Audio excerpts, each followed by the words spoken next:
Hi. Many people that I work with do not want to face reality. And what I mean by that is I work with rich people who feel poor, and I work with poor people who feel rich.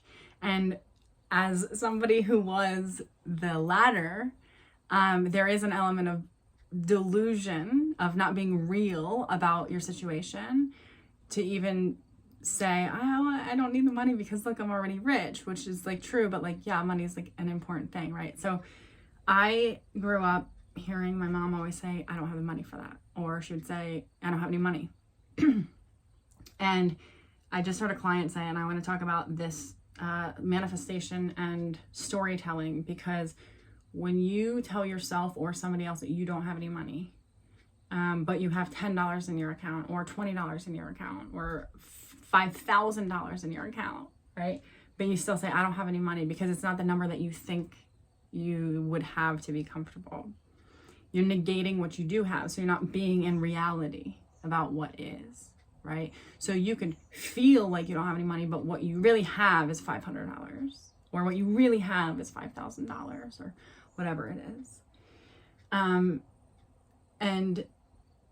So I just want to point out that if you are a rebel in your mind and you have this, you tell yourself, and this can be about energy, it can be about relationships, it can be about anything. People don't want to get in reality about so many things. It's like, I don't want to face the fact that this dude is not trying to be with me right now. I don't want to face the fact that like I only have $500 in my account, so I say I have no money. I don't want to, or I say I'm rich anyway. Either way, right? I don't want to face the decision to not have to commit to the thing that I said I was going to commit to. Many people don't want to face reality, so they just kind of drag themselves through life based on their stories, and it feels like being drug around, right? So I just want to say, and think about in areas in which you do this, you say, I don't have, and it could be the energy, right? A big thing for me has always been, I get nervous about how I'm going to have the energy to like function through a day, honestly. I've always been concerned about my regulation of energetic output. So that it used to actually consume me and cause me a lot of problems. But to say I don't have any money, or I don't have the energy for that, or I won't have the energy for that, right? We will make that story true. If you are a person who rebels even in your own inner mind, if you say, I have no money, that is compulsion to spend money. That is a manifestation of, I'm negating what I have to make my story to make my lack story true. And to stay congruent with that story, you will rebel against it, basically, and blow all of your money, so that you will self-sabotage to meet your own story, basically. So you'll blow the money, you'll blow the energy. If you think, oh, I'm not going to be able to self-sustain until this, you'll blow the energy, right? Because you think, I'm not going to be able to sustain. I used to do this in track all the time. I'd start out way too freaking fast. I was the fastest person on the track team at the time. I would start out way too fast and I would lose it, right? Because I didn't know how to start out and like sustain myself, energetically speaking. So but I also lived on a story. I would literally hear my dad say his whole life, I have no endurance. I'm a fast sprinter, but I have no endurance. This was a story that, like, even on a subconscious level, I manifested in my own life, right? And that then became true with energy. So I would wake up in the day, and I have a military father, right? I'd wake up in the day in a rush, like, oh my God, everything needs to get done within the next 5 minutes, or everybody in the house is going to die, because I don't know if I'm going to have the energy in 20 minutes to even follow through on half of the things that I'm saying I want done right now, right? So, but to say, I won't have the energy, I don't have the energy, that has shifted in my life. Like, I have just enough energy to do everything that I want to do. Oh my God, right? Or this, and I know that when you're in a lack space, and it's hard to be like, face reality, right? Like when I was a single mom, it's very hard to face reality that, oh my God, I remember one time, it's so embarrassing. My car broke down and the mechanic told me what it was going to cost me. And I literally sat down Indian style in the middle of his parking lot and sobbed.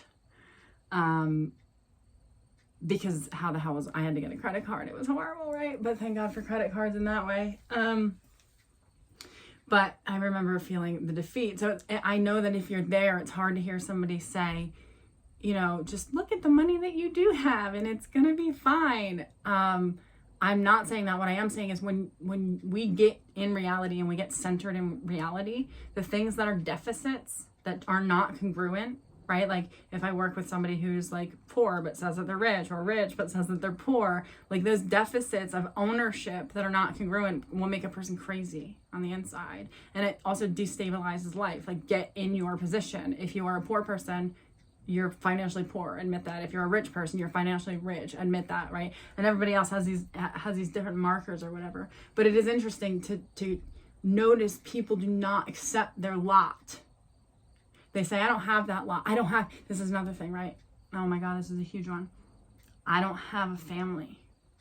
Oh my God, I've like basically said it my whole life and now I know better. I have a family that my kids, no matter what I like or don't like about it, like they're born into that family. Like the family that I say, I don't have a family. I've like disowned that system. That's the system, whether I like it or not, my children are embedded into by blood. So to say, I hear a lot of people say, I didn't have the family, I didn't have the mother. I get it, but guess what? You did have the mother, you just had the mother you had. And she was probably an asshole. But then there's another person in the world that would say, no, I literally didn't have a mother. And they would mean that they literally didn't have a mother, right? So to negate our lot, to negate what we do have, because we have stories about what it would mean to have it, probably. It's not real. It's not based in reality. So my work is to get people in reality, into their program, so that they can step beyond the program, but to face reality in the interim that, like, if you're watching this right now, you probably have a family, they're just like shitty. And you probably have money if you're saying that you don't. And you probably actually have, I work with people, pretty much every single person I work with, because they understand relational dynamics, will analyze the shit out of their relationship and not actually be in their relationship. And they'll be like, I have this horrible relationship. And I'm like, your relationship itself is actually normal. You have a horrible relationship with the idea of relationships. That's your problem, right? So getting people into reality, both layers, same time, right? That is my work. So I hope this is helpful for you. And if you are actually interested in working with me one-on-one, my openings are going to open on October 17th for the fall. So if you're not already on my wait list, get on. And if you are going to be getting an email about that soon. So I'll talk to you guys soon. Bye.